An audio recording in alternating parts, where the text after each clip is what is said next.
I'm offended by the language of uprising applied to people who are breaking into other black people's stores and looting them. This is a lack of values. And people who are destroying private property, destroying cop cars, in an uprising against what exactly? Against the black police chief, against a mostly minority police force, against the black mayor, against the black president, against the black attorney general, against against a city council that is 9 of 15 are black and all 15 are elected Democrats. What is the uprising against? What is it seeking to achieve?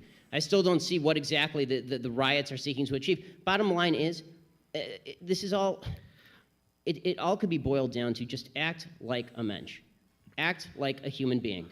Honestly, it's not useful to riot, it's not useful to break things, it's not useful to throw rocks at people. And the idea that we're supposed to sort of correlate your level of outrage. I'm going to stick to the 30 seconds on this. Yeah, the last sentence. The last sentence. Yeah. The idea that we're supposed to correlate your level of outrage with a certain level of justification. In other words, the more outraged you are and the more angry you are, the more justified you must be, is absolute nonsense. How can you argue that racism is not a driving factor in income inequality? Because it has nothing to do with race and everything to do with culture. And when you have a culture that doesn't, you know what? Explain to me. You explain to me why black kids aren't graduating high school. Explain that one to me. Explain to me why black kids are shooting each other in rates significantly higher than whites are shooting each other. Explain to me why 13% of the population is responsible for 50% of the murder. Explain to me why the number of black kids in prison, not for innocent reasons, not for walking down the street and getting pulled into a prison, is so high. Explain, if it has nothing to do with culture, explain to me why the single motherhood rate in the black community jumped from 20% to 70% in the same course of time that the civil rights movement has made such tremendous strides. Is America more racist now than it was in 1960? And if it is, please explain to me how that happened.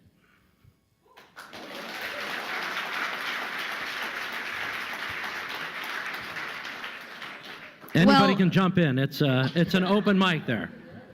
But there has to be racism. You can't say there's no racism. Without evidence? No. I'm just saying that I don't know which animal. Maybe we're talking about dogs or something. I'm talking about human beings, and I'm like, human beings are most likely going to have racial prejudices. I'm just so sorry.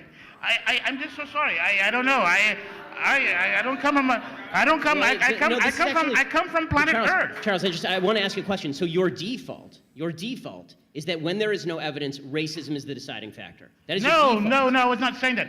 I'm just saying that you're going to have sexists, you're going to have racists, you're going to have all this stuff. I mean, I'm just saying that... I agree it exists, but the problem that I'm seeing, and this is the problem with the general conversation, is that there's no solution in simply saying there's racism out there.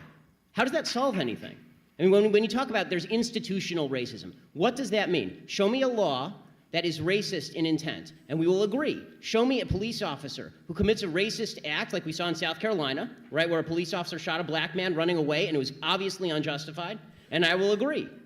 But the idea that you can craft a narrative based on no racism because it just must be somewhere out there in the ether, that doesn't solve problems for anybody and creates more problems for people because now they grow up in a milieu and an environment where they are told that every obstacle they face is from some shadowy, nameless, faceless group who is out to get them simply because of the color of their skin. They'll never succeed in that environment.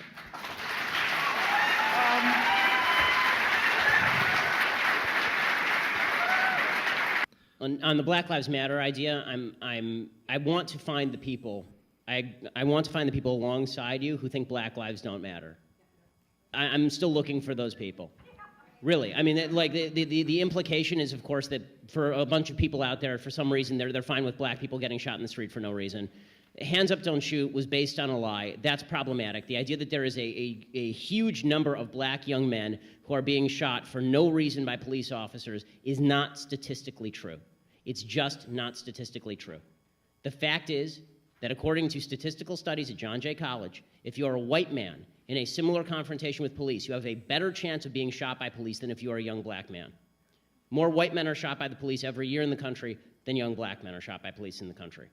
The idea that there is a spate, and there's an easy proof. We know all of their names. We know all of their names. When there are 30 million black men in America. Okay, when we know President Obama said that we have a spate, it's a slow rolling crisis. Once every couple of weeks we have a case that's under dispute. So let's take his statistic. Okay, so let's say it's 26. One is too many, and we all agree. But is it really a slow rolling crisis with a broad trend across the nation when there are 30 million black people in the entire country? and 26 people are shot under disputed circumstances, and probably at least half of those, the cop is at least justified. In Michael Brown, he was justified. Okay, and so basing it on falsities, you can't base a narrative on lies. We're running out of time. I want to do a follow-up to